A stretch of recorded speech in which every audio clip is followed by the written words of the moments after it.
Alhamdulillah wassalatu wassalamu ala Sayyidina Rasulillah Sayyidina Muhammad ibn Abdullah wa ala alihi wa sahbihi wa mawalah wa la hawla wa la quwwata illa billah.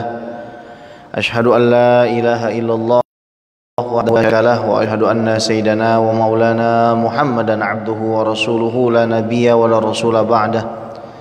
Amma ba'du fa nawayna at-ta'allum wa ta'lim wal ifadah wal istifadah wal iqamah wal istiqamah wal hatha 'ala tamassuki bi kitabillah wa sunnati Rasulillah ibtigha'an mardatillahi wa wajhil karim. Amin.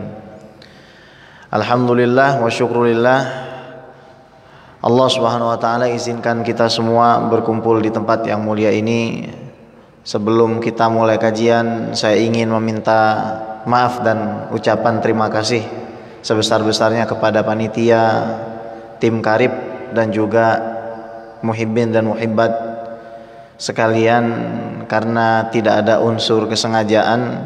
Dari Bintaro rencananya jam 9.15, Masya Allah, cuman karena ada kendala dan sakit, jadi akhirnya agak telat sedikit. Insya Allah kalau kita selama beberapa puluh tahun sudah lama menjomblo, saya kira kalau mau nunggu 1 jam harusnya sabar.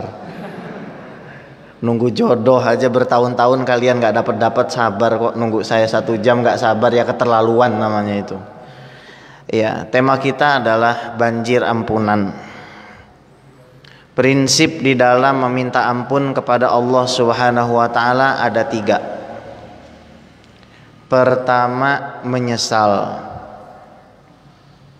Yang dimaksud dengan penyesalan adalah ketika kita teringat perbuatan dosa, kita benci dengan satu perbuatan tersebut. 2, siapapun yang menjadi wasilah perbuatan tersebut. 3, tempat berbuat maksiat tersebut. Itu yang dimaksud dengan penyesalan. Kalau ada orang pernah pacaran, berbuat yang tidak baik, maka salah satu syarat untuk dia supaya taubatnya diterima oleh Allah Subhanahu wa taala, ketika dia ingat dosa itu, dia tidak menyukai perbuatannya, dia tidak menyukai siapapun yang menjadi wasilahnya, dia tidak menyukai tempatnya. Tapi kalau misalkan sama tempatnya nggak suka, sama perbuatannya nggak suka, sama orangnya masih suka, itu masalah. Jadi harus ada perasaan benci seperti kita benci mau dimasukin neraka. Perasaan tidak sanggup ketika mengingat dosa yang menyebabkan kita takut kepada Allah, itu yang disebut dengan penyesalan. Jadi kalau misalkan tidak memenuhi hal ini, belum dikatakan menyesal.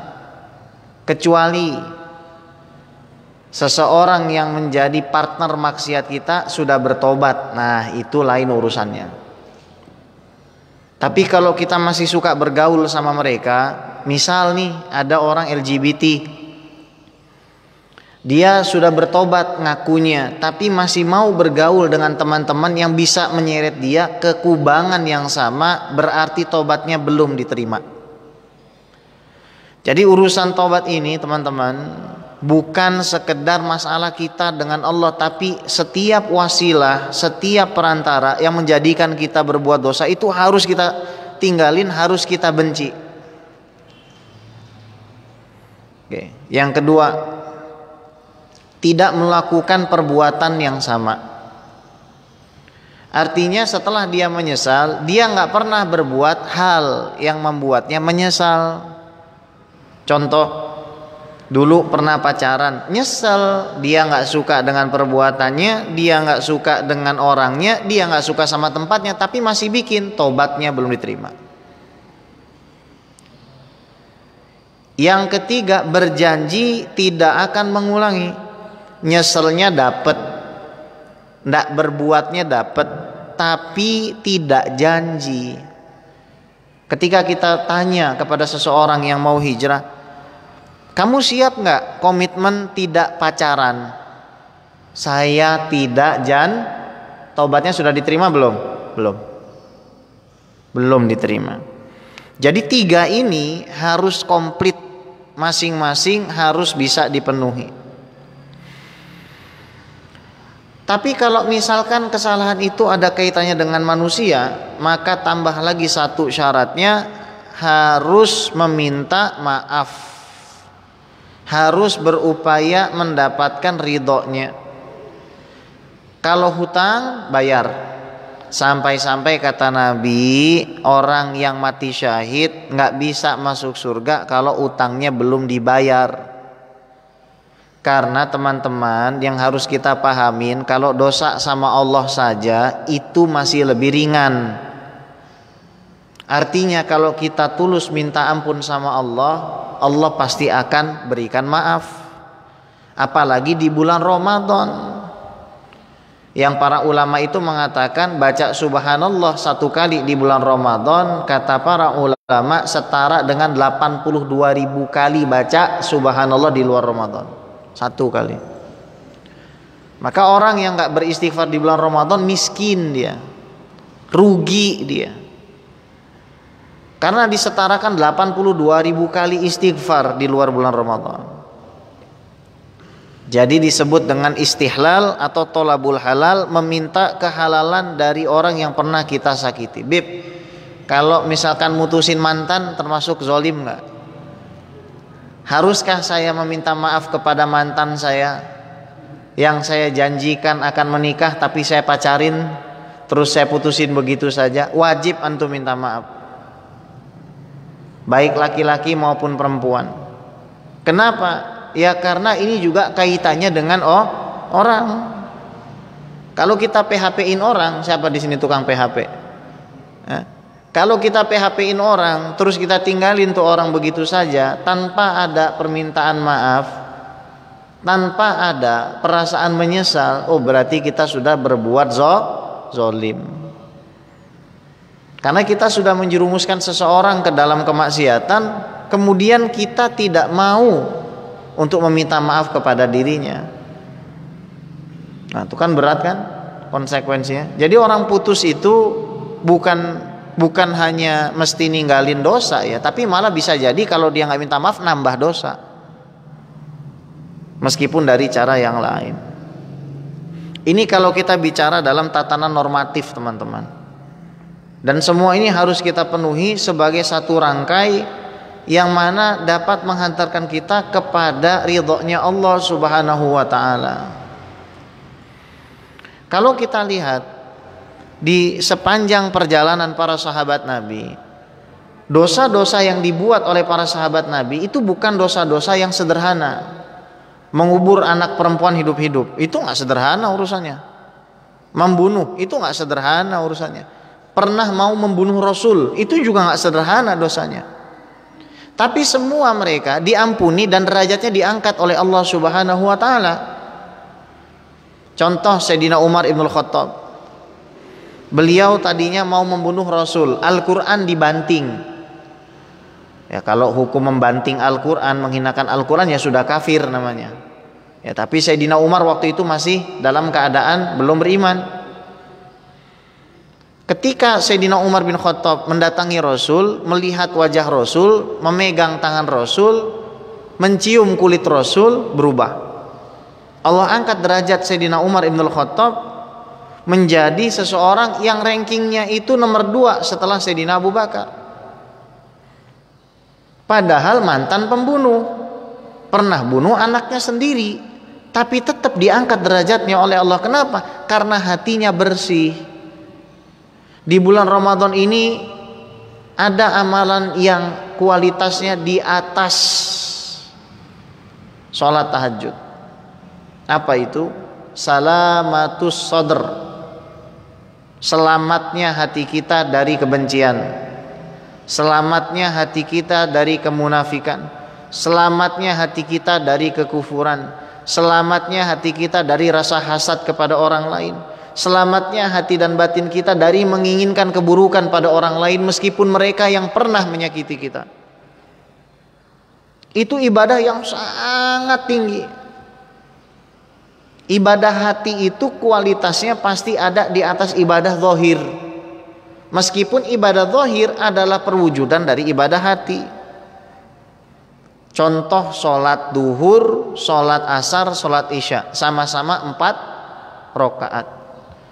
Fatihahnya sama, rukunya sama, sampai tahiyatnya sama.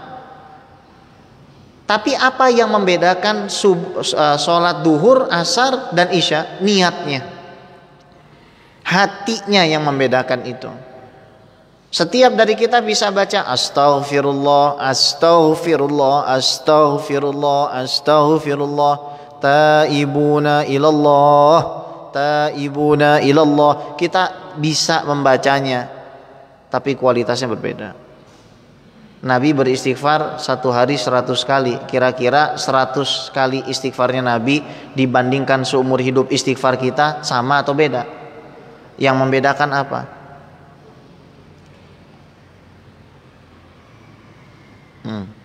Di sini. Yang membedakan ada di sini. Maka sebelum kita itu membicarakan tentang taubat, kita harus bicara tentang bagaimana membersihkan kotoran hati ini.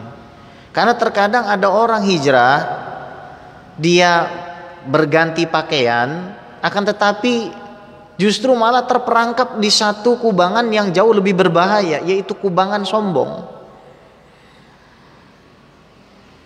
Kubangan sombong ini bisa menjadikan seseorang tertipu ketika mati menyangka husnul khotimah tapi su'ul khotimah. Karena dia punya perasaan sombong. Sampai Nabi mengatakan yughfaru fi Ramadan illa 4. Semua orang, pezina, pemabok, pembunuh, pencuri, koruptor, semuanya bakal diampunin di bulan Ramadan kecuali 4. Yang pertama akul walidain, durhaka sama orang tua. Kaitannya sama hati itu. 2, mudminu khamrin, orang yang mudmin, dia mabuk-mabukan, nggak mau berhenti mabuk. Kalau sahur pakai whisky, buka puasanya pakai brandy. Kira-kira modelnya kayak begitu, nggak akan diampunin. Yang ketiga siapa? Musyahin, orang yang di dalam hatinya menyimpan kebencian kepada orang beriman. Ini berat. Sekarang jujur, bener nggak di hati antum nggak ada sama sekali orang muslim yang nggak antum benci? Coba jawab dalam hati, ada nggak orang yang antum benci dalam hati antum? Kalau nggak ada, alhamdulillah. Tapi masa sih?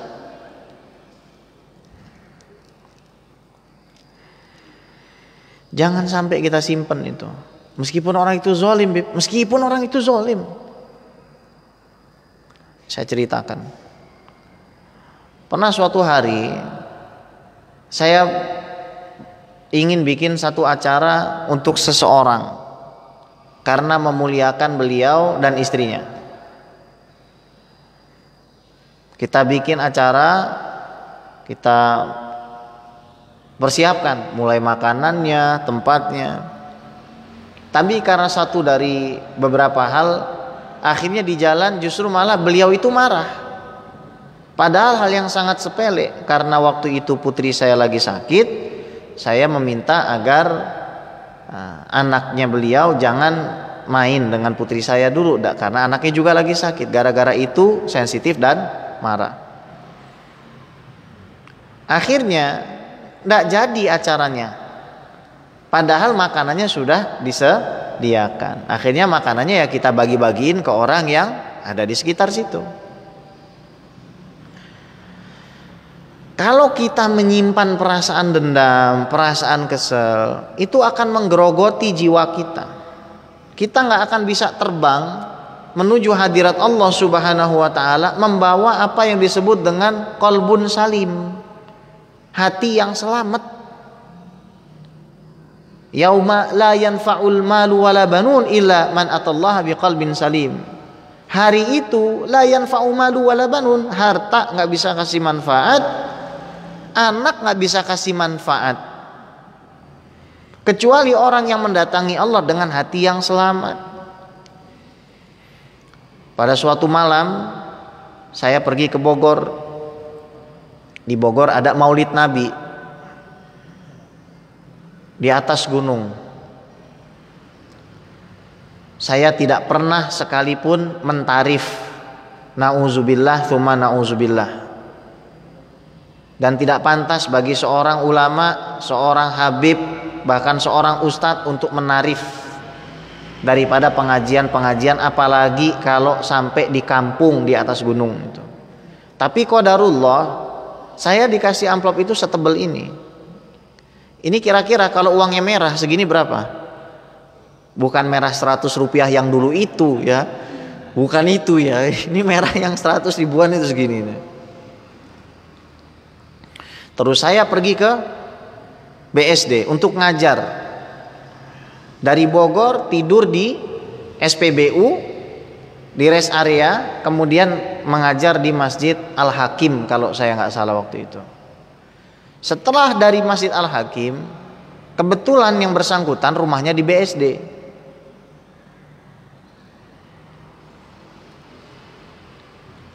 Saya sama Mas Sukron datang ke rumahnya, ketok.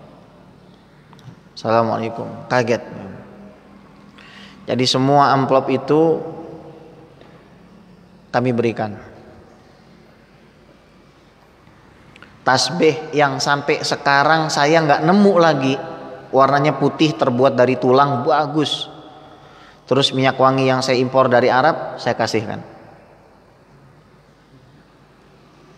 Masya Allah, terima kasih. Saya bilang, gimana kabarnya, sehat? Ada buah-buahan saya kasih. Wah, enak juga nyakitin Habib guys ya, gitu ya. Ya udah, mau apa lagi? Mau marah-marah, mau bentak-bentak, faedahnya kayak gitu. Makanya lihat, Rasul itu pernah datang ke Sayyidina Abu Bakar yang lagi dihina orang. Kamu ini begini, ditunjuk-tunjuk. Sayyidina Abu Bakar ditunjuk-tunjuk. Rasul diam di situ. Nggak ngomong, apapun nggak ngomong. Sayyidina Abu Bakar kan panas, nggak enak juga ada Rasul di situ kan. Akhirnya dibalas kata-kata orang itu. Nah, ketika dibalas, Rasul pergi.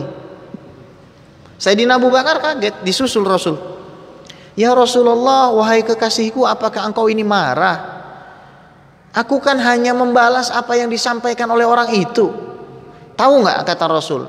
Tadi ketika kamu dihina, ketika kamu dicemooh, ketika kamu diejek, ketika kamu direndahkan, Allah utus malaikat untuk membela kamu. Tapi ketika kamu balas cacian itu, cercaan itu, hinaan itu, cibiran itu, malaikatnya pergi, aku pun pergi. Jadi orang yang dihina itu bukan orang yang lemah, karena dibela sama malaikat yang diutus sama Allah.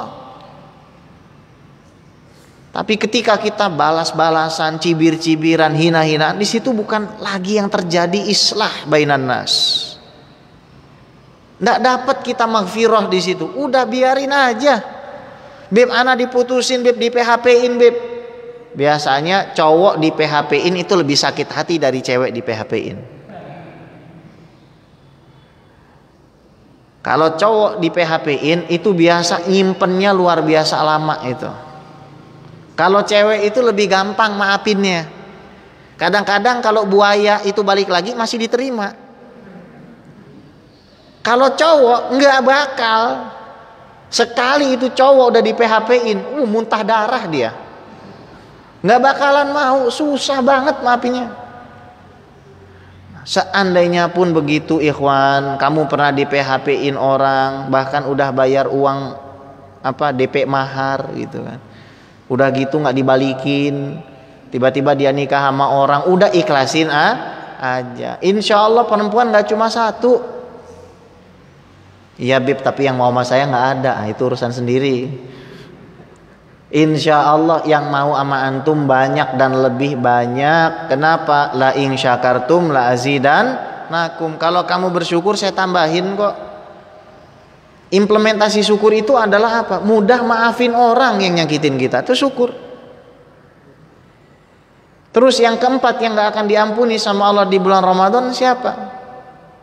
qati'ur rahim, yang suka mutus tali silaturahim. Yang dimaksud silaturahim ini menurut mayoritas ulama keluarga Anda. Jadi kalau Anda punya keluarga, keluarga dekat, keluarga jauh, keluarga dekat yang agak jauh, itu semuanya harus Anda silaturahimkan. Gimana caranya? Ya Allah, tinggal buka WhatsApp. Setelah antum buka WhatsApp, antum tulis Assalamualaikum warahmatullahi wabarakatuh. Apa kabar paman? Apa kabar uwa? Apa kabar ne? Apa kabar saudaraku, sepupuku? Apa kabar? Semoga selalu dalam keadaan sehat walafiat. Mohon saya dimaafkan, tidak ada maksud untuk menghilang dari radar keluarga. Karena ada satu dan lain hal, saya minta dimaklumi. Ada nggak yang bisa saya bantu? Antum kirim kayak gitu ke semua keluarga yang antum kenal. Antum dapat ampunannya Allah. Apalagi kalau antum bukan ngirim nomor rekening tapi minta nomor rekening. Iya, kalau minta nomor rekening itu luar biasa. Punya uang antum kirim ke keluarga, antum kirim ke handai tolan, itu insya Allah nanti antum akan diampuni juga sama Allah. Itu kalau kita lihat dari normatifnya seperti itu. Beb, ada nggak sih Beb kisah orang yang kayaknya nggak mungkin diampuni dosanya tapi diampunin juga sama Allah? Banyak. Dulu ada seorang laki-laki bunuh 99 orang. Antum tahu nggak, bunuh satu orang itu di dalam Al-Quran dikatakan faka'an nama qatalan nasa jami'a. Bunuh satu nyawa itu sama seperti membunuh seluruh manusia. Ini ada laki-laki bunuh 99 orang.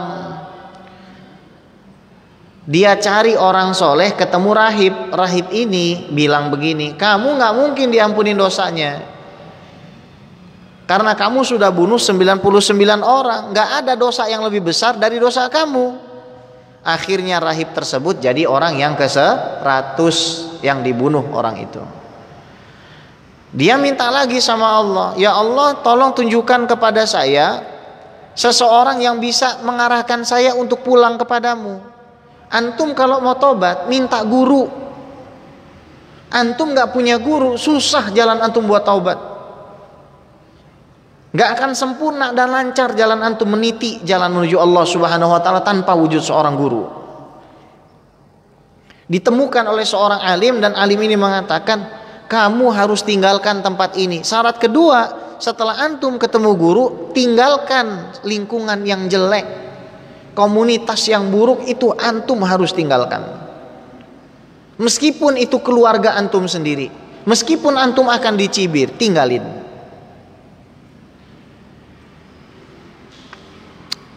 Akhirnya ditinggalin, keluarganya ditinggalin, handai taulannya ditinggalin, sendirian berjalan di tengah gurun, belum sampai kampung seberang mati. Turun malaikat azab, malaikat rahmat rebutan. Malaikat rahmat bilang ini jatah gua, dia mau pulang kepada Allah. Malaikat azab bilang enggak dong, dia belum ngapa-ngapain kok, cuma jalan doang, sampai juga belum, ini jatah saya. Allah utus malaikat berwujud manusia sebagai hakim. Kata malaikat yang berwujud manusia itu, sekarang tolong dikiaskan, diukur, mana yang lebih dekat antara kampung tempat dia bunuh orang dengan kampung tempat dia mau tobat sama Allah Subhanahu wa ta'ala. Antara kampung yang satu dengan kampung yang lain itu didekatkan ke kampung yang akan dia bertobat di situ. Buminya dilipat. Yang sebelah sini tempat dia membunuh dibentangkan oleh Allah. Rupanya modal niat bisa mendapatkan ampunan dari Allah Subhanahu wa ta'ala. Modalnya cuma antum harus punya niat yang benar dulu, dan usaha mati-matian meninggalkan tempat, perbuatan dan manusia yang membuat antum pernah berdosa. Meskipun terkadang keluarga antum sendiri. Ada orang belajar dengan saya, mau tobat, dan saya strict sama dia ini. Setiap ba'da sholat baca sholawat Nabi 300, baca ya Ghaffar 300, baca ya Hanan 300, baca ya Wadud 300, baca ya Hafiz 300. Setiap habis sholat itu. Kemudian strict dengan saya, delete semua akun Instagram yang tidak bermanfaat. Teman-teman kamu dulu delete. Bener Bib? Iya bener. Keluarga saya gimana? Kalau perlu delete, di-delete. Awal-awalnya nggak mau, sampai akhirnya saya bilang begini, ya udah kalau memang kamu tidak sungguh-sungguh bertobat kepada Allah, mari aminkan doa saya. Doa apa Bib? Ya Allah, kumpulkan saya bersama orang yang saya cintai dan kumpulkan beliau ini bersama orang yang beliau cintai. Akhirnya beliau nggak berani ngaminin itu. Karena manusia akan dikumpulkan bersama orang yang dia cintai. Antum sekarang cinta siapa? Kalau antum cinta dengan Rasul, kalau antum cinta dengan para habaib, antum cinta dengan para kiai, antum cinta dengan para ustadz-ustadz yang benar, insya Allah antum dikumpulin sama mereka. Tapi kalau antum sendiri nggak kenal sama para habaib, nggak mau kenal sama para kiai, nggak mau kenal dengan para ustadz, siapa yang akan antum jadikan penolong nanti? Loh Bib, kayak begitu syirik? Enggak syirik. Allah Subhanahu wa ta'ala akan kasih kemampuan kepada orang-orang soleh untuk memberikan pertolongan. Hadisnya sahih. Jadi nanti kalau misalkan antum semua sudah sampai surga, antum pasti nyari satu saudara, keluarga, tetangga, temen pasti antum cari. Kenapa nih fulan nggak ada? Akhirnya Allah kasih tahu mereka ada di neraka. Cukup sampai di situ. Kata Allah, pergilah kalian dan selamatkan siapa saja yang kalian mau. Dikeluarin satu-satu. Selama masih ada la ilaha illallah di dalam hatinya, pasti keluar dari neraka. Tapi bayangkan kalau misalkan antum, temenan antum itu orang-orang yang suka bermaksiat, minta tolong sama siapa? Sama-sama diazabnya. Makanya nggak usah khawatir dikucilkan siapapun selama antum berada di jalan yang benar, walaupun itu keluarga antum sendiri. Meskipun akhlak kita tetap harus baik. Tapi kalau masalah dikucilkan, masalah dicibir, terutama biasanya akhwat nih, tuh pakai jilbab, dibilang pakai taplak meja, pakai cadar, dibilang ninja. Itu sudah marak terjadi, sering terjadi. Nggak apa-apa, istiqomah saja. Orang yang cinta dengan orang soleh pasti akan dikumpulkan sama mereka. Dan kesedihan di dunia ini sifatnya sementara, kesenangan juga sementara. Kesedihan yang abadi hanya ada di akhirat, kesenangan yang abadi juga hanya ada di akhirat. Tolong dicatat itu. Jadi ketika kita berada di dalam proses mau bertobat kepada Allah, yang mana Allah Subhanahu wa ta'ala sudah mengatakan, ya ibna Adam, wahai anak Adam, innaka ma da'autani wa rajautani ghafartu laka ala ma kana minka wala ubali. Selama kamu itu memohon kepadaku, selama kamu itu beristighfar kepadaku, aku pasti ampuni semua dosamu. Aku enggak akan pedulikan sebanyak apapun dosamu, setinggi apapun maksiatmu, sedalam apapun syahwatmu, dustamu, zinamu, bohongmu, kemunafikanmu. Selama kamu minta ampun kepadaku, sungguh-sungguh hatimu, aku pasti ampuni. Wa yabna Adam, lau balagat dzunubuka ananas sama tsumma astaghfartani la ghafartu lak. Wahai anak Adam, kalau dosamu mencapai kerak langit, aku pasti akan aku ampuni dosamu itu, dan aku tidak akan pedulikan selama kamu minta ampun. Wa yabna Adam law ataitani bi qurabil ardi khotoya tsumma lakitani la tusyrik bi syai'a la ataituka bi qurabiha maghfirah. Wahai anak Adam, kalau kamu datang kepadaku membawa sebesar bumi ini dosa-dosamu, selama kamu tidak menyekutukan aku dengan apapun, dengan syahwatmu, dengan keinginanmu, maka aku pasti akan menyambutmu dengan membawa sebesar bumi ini ampunan sebagai hadiah yang kupersembahkan untukmu. Allah nggak bilang wahai pezina, Allah nggak bilang wahai pemabuk, Allah nggak bilang wahai anak durhaka, Allah bahkan nggak bilang wahai orang kafir, Allah bilang wahai anak Adam. Apa sekarang alasan kita nggak mau tobat? Apa yang menghalangi kita sekarang supaya kita itu bisa sampai kepada Allah? Apa yang menghalangi kita? Nggak ada, kecuali kesombongan dan syahwat kita sendiri. Lihat Nabi Ibrahim alaihissalam. Inni dzahibun ila rabbi sayahdin. Aku pergi menuju Tuhanku. Dia yang akan memberikan aku petunjuk. Dulu ada orang namanya Malik bin Dinar. Malik bin Dinar ini seorang polisi yang korup, senang mabuk-mabukan. Pada suatu malam dia beli seorang budak, dia setubuhi budak itu sehingga lahirlah seorang anak perempuan. Anak perempuan ini mendapatkan tempat yang spesial dan khusus di dalam hati Malik bin Dinar.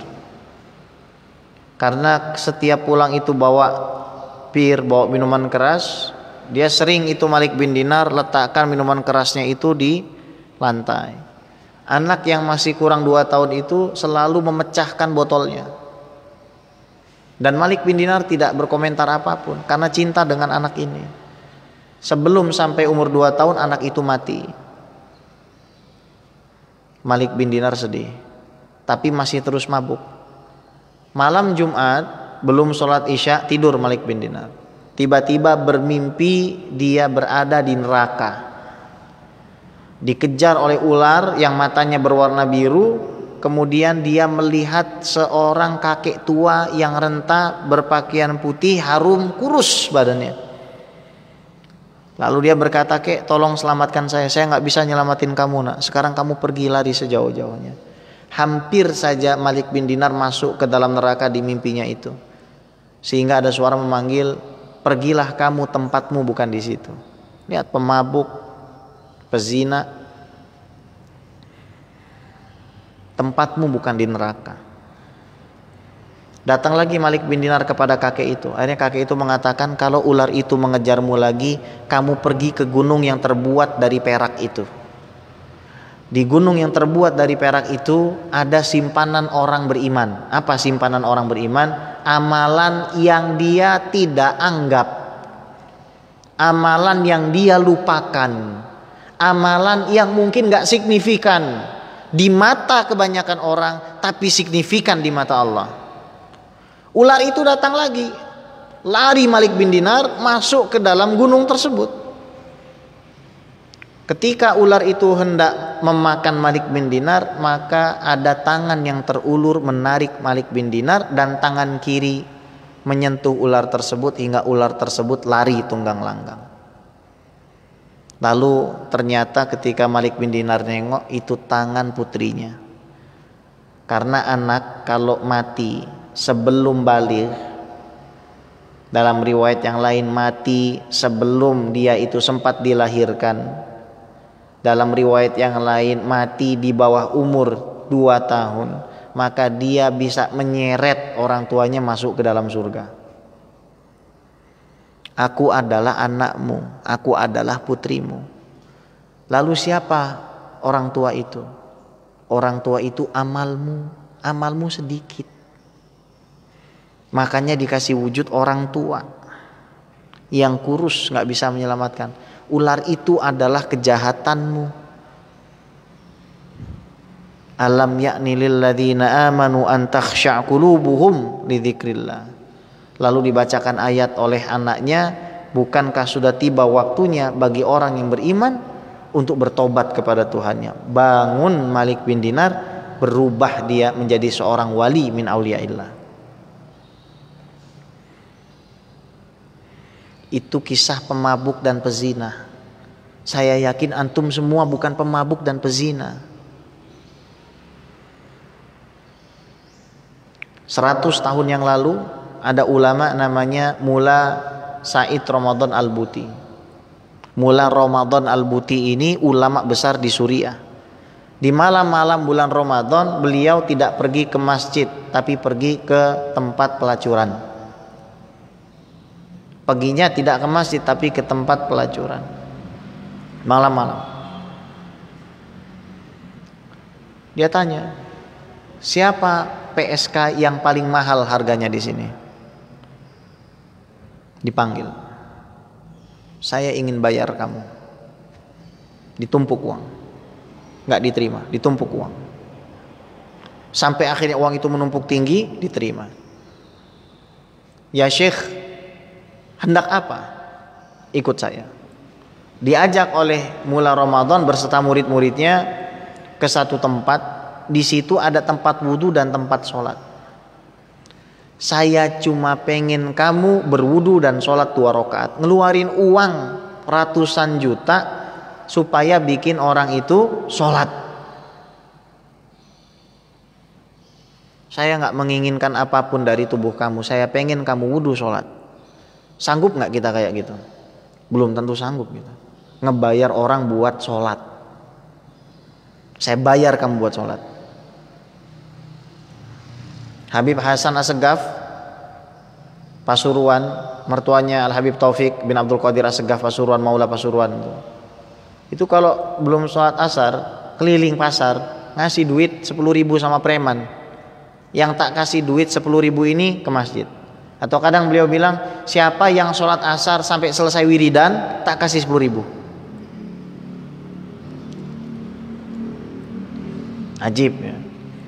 Nah setelah PSK tersebut berwudu, sholat, tersungkur menangis dan memanjatkan sebuah doa yang saya sampai sekarang nggak berani berdoa kayak gitu karena belum makom saya.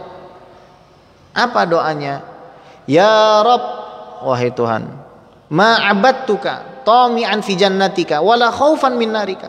Saya tidak menyembahmu, saya tidak berdoa padamu karena saya pengen surga atau karena saya takut neraka. Antum berani nggak doa begitu? Saya nggak berani. Walakinni abadtuka tami'an fi hubbika wa syuqan ila mahabbatika. Tapi saya bersimpuh padamu ya Allah karena saya cinta dan rindu padamu. Antum berani nggak doa gitu? Itu nggak sembarangan. Doa yang Allah Subhanahu wa taala berikan pada lisan seorang pelacur. Yang belum tentu seorang habib, seorang kiai berani untuk memanjatkan doa itu.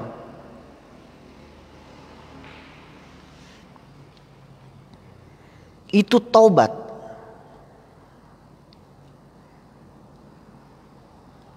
Ada seorang laki-laki puasa Daud berpuluh-puluh tahun, jatuh ke dalam perzinahan dia.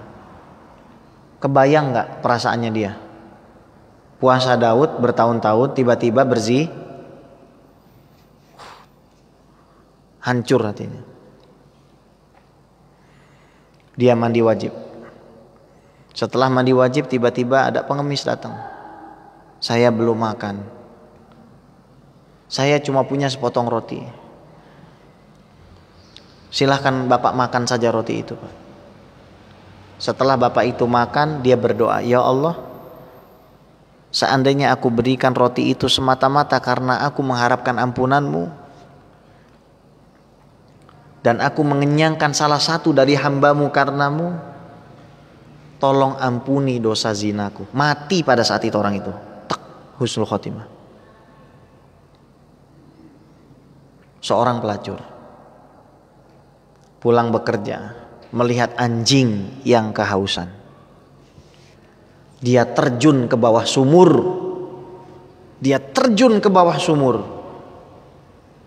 Terluka tubuhnya, terluka badannya. Dia bawa air untuk memberi minum binatang yang najis. Dan dia berdoa, ya Allah, aku tidak memiliki apapun melainkan harap kepada ampunan dan kasih sayang-Mu. Ya Allah, aku sangat mencintai ampunan. Dan semoga dengan rahmat yang Engkau titipkan dalam hatiku, kepada anjing ini ya Allah Engkau berkenan merahmatiku. Masuk ke dalam rumah meninggal, husnul khotimah. Hati kita itu yang akan menentukan apakah kita akan diampuni oleh Allah. Bukan semata-mata sholat antum, bukan. Antum mau apa? Ada orang baru taubat semangat. Bib, ana pengen ketemu Habib Umar bin Hafiz. Ana tanya, mau apa? Ketemu Habib Umar mau apa? Ana pengen pergi ke Al-Aqsa. Mau apa? Ke Al-Aqsa mau ngapain? Mau ngapain gimana, Bib? Ana gak nanya sama antum, ana nanya sama hati antum. Mau apa ketemu Habib Umar? Mau foto? Mau ke Al-Aqsa mau apa? Batinmu mau apa ke Al-Aqsa itu? Mau ke Makkah mau apa? Mau ke Nabawi itu mau apa? Batinmu mau apa? Setelah beberapa hari baru tak kasih tahu.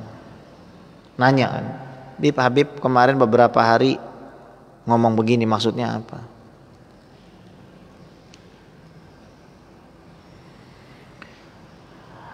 Sudahkah ada di dalam hatimu itu cinta kepada Habib Umar?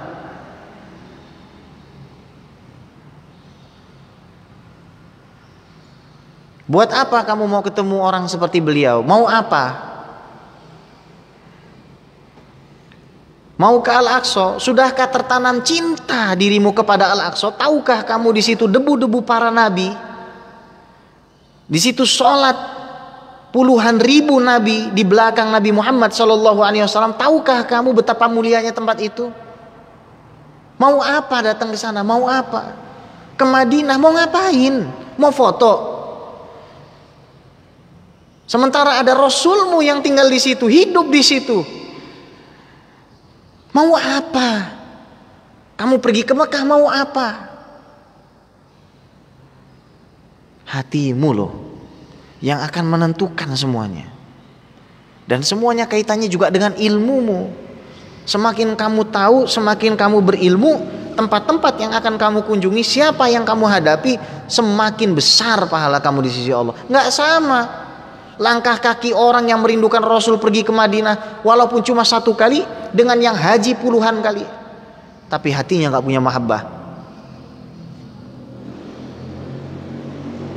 Cinta itu anugerah dari Allah. Makanya Nabi sampai bilang begini teman-teman, la yudkhila ahadakum aljannata amalu. Tidak ada siapapun di antara kalian masuk surga dengan amalnya. Wala anta ya Rasulullah, walaupun saya. Illa ayyataghammadani Allahu birahmati, kecuali Allah rahmati saya, Allah cintai saya. Yang diminta berarti apa? Cinta dan ampunannya Allah. Ada sahabat Nabi kerjaannya baca kul huwallahu ahad. Setiap sholat kul huwallahu ahad. Rakaat pertama kulhu, rakaat kedua kulhu. Jadi imam di Masjid Kuba. Tapi kata Rasul, hubbuka iyyaha adkhalakal jannah, cintamu kepada kulhu memasukkanmu ke dalam surga. Sama enggak kulhu yang dibaca kita dengan kulhu yang dibaca sahabat itu? Enggak sama, saudara. Yang membedakan apa? Cinta. Maka carilah di dalam hatimu yang paling dalam cintamu kepada Allah. Bib, gimana cara carinya, Bib? Gimana mencintai zat yang saya tidak bisa lihat dengan mata? Gimana mencintai zat yang saya nggak bisa lihat dengan mata saya? Berarti antum hanya menggunakan mata zohir, tidak menggunakan mata batin antum. Allah itu munazzahun anil makan waz zaman. Allah tidak bertempat, Allah tidak berwaktu. Mata antum tidak akan bisa melihat Allah kecuali kelak di hari kiamat. Di dunia nggak bisa antum lihat. Tapi Allah Subhanahu wa taala berfirman, wa huwa ma'akum aina ma kuntum. Allah selalu bersama kalian. Allah mengatakan, wa idza sa'alaka ibadi anni fa inni qarib. Kalau ada hamba bertanya tentang diriku, kasih tahu Muhammad, aku itu dekat. Fa aina ma tuwallu fa thamma wajhullah. Kemana saja kamu menghadap, di situ ada kekuasaan Allah. Afala yanzuruna ilal ibli kaifa khuliqat wa ila samai kaifa rufi'at wa ila al-jibali kaifa nusibat wa ila al-ardi kaifa sutihat fadzakir innama anta mudzakir. Antum nggak lihat diri antum ini? Siapa yang bikin? Yang kasih kita mata untuk melihat, kasih kita tubuh seperti ini, kasih kita hidung. Kurang cukup itu sebagai bukti wujudnya Allah. Ya Rabb, terima kasih atas semua pemberianmu. Terima kasih Allah, dan anugerah yang paling besar yang Engkau berikan ya Allah, iman. Allahumma tsabbit qalbi ala dinik wa ta'atik. Ya Allah, kuatkan hati saya supaya tetap berada di atas keimanan ya Allah. Banyak orang mati dalam keadaan kafir, saudaraku. Punya uang, punya mobil mewah, kafir, matinya habis. Orang yang tidak diampuni di bulan Ramadan, mau kapan lagi minta ampunannya?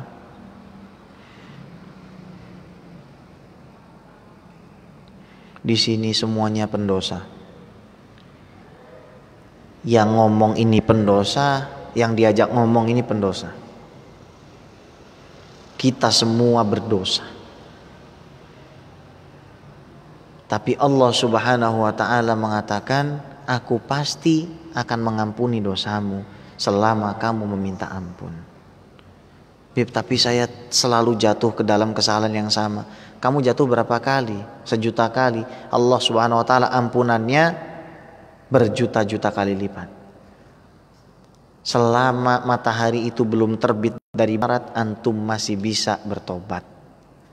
Selama nyawa antum belum sampai di sini, antum masih bisa bertobat. Ada orang kafir dikasih lihat malaikat maut jarak 3 meter, dia syahadat, husnul khotimah. Maka ada satu hal lagi nih yang harus saya kasih tahu sama antum. Jangan mutusin harapan orang lain dari Allah. Jangan cuma bisa ngajarin orang kalau Allah Subhanahu wa taala itu mengazab, tapi kasih tahu sama mereka kalau Allah itu Maha Pengampun. Jangan cuma bisa cerita soal neraka, tapi coba ceritain tentang indahnya surga. Mala ainun ra'at wala udhunun sami'at wala khatara ala qalbi bashar. Mata enggak pernah lihat, telinga enggak pernah dengar, hati kita, pikiran kita enggak pernah sampai ke situ.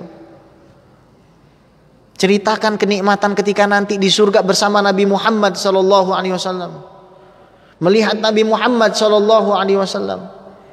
Bagi yang pria mencium Nabi Muhammad sallallahu alaihi wasallam, bagi yang wanita mencium istri-istri Nabi Muhammad sallallahu alaihi wasallam. Wahai perempuan, tidakkah cukup bagimu mencium Siti Khadijah? Tidakkah cukup bagimu mencium Siti Aisyah, Siti Fatimah? Tidakkah cukup bagi kalian mencium Rasul? Tidakkah rindu kalian kepada Rasul? Ya Rabbi salli ala Muhammad, Ya Rabbi salli alaihi wasallim. Ya Rabbi salli ala Muhammad, Ya Rabbi salli alaihi wasallim. Allahumma salli wa sallim wa barik alaihi wa ala alihi. Cukup bagi kita itu motivasi. Di surgamu ada apa nanti? Saya nggak tertarik sama semua itu. Saya cuma tertarik nanti bisa bersama Rasulullah. Itu orang cerdas jawabnya begitu. Kenapa? Kalau tertariknya bisa bersama Rasulullah, berarti surganya bukan surga bintang 1, surganya bintang 5. Karena antum jangan mengatakan masuk surga lantas surganya itu sama. Surga antum sama surga sahabat belum tentu sama. Surga orang itu beda-beda, tergantung dengan kualitas hatinya dia. Sekarang gimana Bib caranya membersihkan hati? Kita pengen praktek deh Bib. Manfaatkan waktu-waktu mustajab. 1, sebelum subuh. 2, sebelum maghrib. Itu waktu yang sangat mustajab. Sebelum subuh sama sebelum maghrib. Guru-guru kami mengatakan doa antara waktu sahur dengan subuh dan asar kepada maghrib itu doanya nggak akan tertolak. Maka kalau antum nanti punya waktu, gelar sajadah, hadap arah kiblat, istighfar. Astaghfirullahaladzim. Ingat dosa antum. Astagfirullah. Ingat betapa hinanya antum. Astagfirullah. Ingat betapa zalimnya antum kepada orang tua antum. Zalimnya antum kepada Allah. Allah kasih tangan dipakai buat megang yang haram. Allah kasih mata dipakai buat lihat yang haram. Allah kasih kaki dipakai buat jalan ke tempat yang haram. Istighfarin semuanya itu. Ba'da asar, qabla subuh. Astaghfirullah.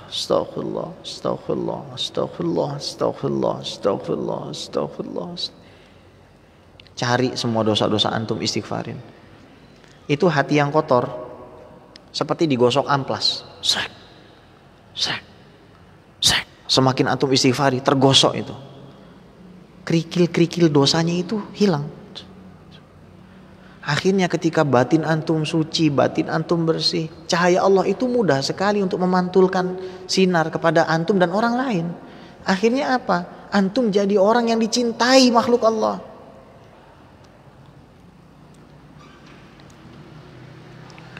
Ya, namanya yang benci pasti ada. Tapi setidaknya orang beriman dan para aulia cinta kepada antum, Rasul cinta kepada antum. Maka tidak usah pedulikan kebencian orang-orang yang gak ada artinya di hadapan Allah. Perbanyaklah istighfar, perbanyaklah sholawat, kunjungi orang soleh yang masih hidup maupun yang sudah mati. Insya Allah semua dosa-dosa antum akan diampuni oleh Allah. Ini bulan Ramadan, bulan ampunan, yang mana Allah Subhanahu wa ta'ala memberikan ampunan tanpa pandang bulu kepada siapapun.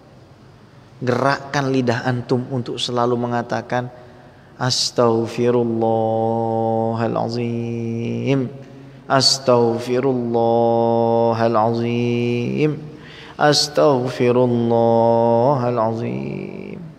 Kalau antum kurang dapat maknanya, pakai bahasa Indonesia nggak apa-apa. Ya Allah, ampuni dosaku ya Allah. Angkatlah derajatku ya Allah. Jangan biarkan aku berada di dalam kekubangan hinaan ini ya Allah. Jangan biarkan aku berada di sekeliling orang-orang yang Kau murkai ya Allah. Ya Allah, angkat derajat kami semua ya Rabb. Ya Rabb, ya Allah, ya Rahman, ya Ghaffar, ya Sattar. Tutupi aib kami di dunia dan di akhirat ya Allah. Ya Rabb, minta sama antum punya Tuhan. Insya Allah, semoga Allah Subhanahu wa ta'ala berkenan mengampuni dosa kita semua, menjadikan kita orang-orang yang mati dalam keadaan husnul khatimah. Amin ya rabbal alamin. Baik, kalau ada yang mau ditanyakan silahkan. Ya. Ya, jazakallahu khairan katsiran. Ya. Alhamdulillah, insyaallah. Mungkin karena waktu ya. Kita zuhur ya, mungkin kita lanjutkan juga untuk hari ini. Insyaallah kita akan ada pertemuan lagi selanjutnya juga. Mungkin sebagai penutup, mari kita sama-sama baca doa kafaratul majelis. Subhanakallah. Bihamdik. Asyhadu an la